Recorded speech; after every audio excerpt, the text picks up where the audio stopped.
Sofia Sonu. இந்த orange colour container ட்ரக்குக்குள்ள 500 கோடி ரூபாயும், இந்த எல்லோ கலர் கண்டெய்னர் ட்ரக்குக்குள்ள 500 கோடி ரூபாய். இந்த 2 ட்ரக்குலயும் சுமார் 1000 கோடி ரூபாய் இருக்குது. இந்த 2 கண்டெய்னர் ட்ரக்கையும் பத்திரமா எடுத்துட்டு போயிட்டு நம்ம இந்தியன் புதுச்சேரியில இருக்கிற பேங்க்ல ஒப்படைக்கணும். சரிங்க சார், நானும் சோனும் போயிட்டு வந்துடுறோம். நம்ம சோனு பாத்தீங்கன்னா கிரிட்டு போய் அந்த கண்டெய்னர் ட்ரக்கை எடுத்துக்கிட்டு ஹை ஸ்பீட்ல பாத்தீங்கன்னா கிளம்புறான்.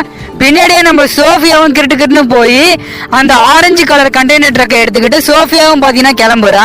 சோஃபியா காலையில இருந்து சாப்பிடாதனால பாத்தீங்கன்னா அவளுக்கு பசி எடுக்குது. சோஃபியா பாத்தீங்கன்னா வீட்டுக்கு போய் சாப்பிட்டுட்டு ஃப்ரெஷ் அப் ஆயிட்டு பாத்தீங்கன்னா கிளம்பி போலான்னு முடிவு பண்றா. சோஃபியா பாத்தீங்கன்னா இந்த கண்டெய்னர் ட்ரக்கை வீட்டுக்குள்ள எடுத்துட்டு போய் கேட்டிருக்கா. சோஃபியா வீட்டுக்குள்ள போன அடுத்த நிமிஷமே மண்டோட கிரிட்டுன்னு பாத்தீங்கன்னா சோஃபியா வீட்டுக்குள்ள ஓடி வந்து இந்த ட்ரக்கை எடுத்துக்கிட்டு, ஐயா இந்த வீடியோ லைக் போட்டு இதோட ஃபுல் வீடியோ பாத்தீங்கன்னா இந்த இடத்துல இருக்கு, கிளிக் பண்ணி பாருங்க, நல்லா இருக்கும்.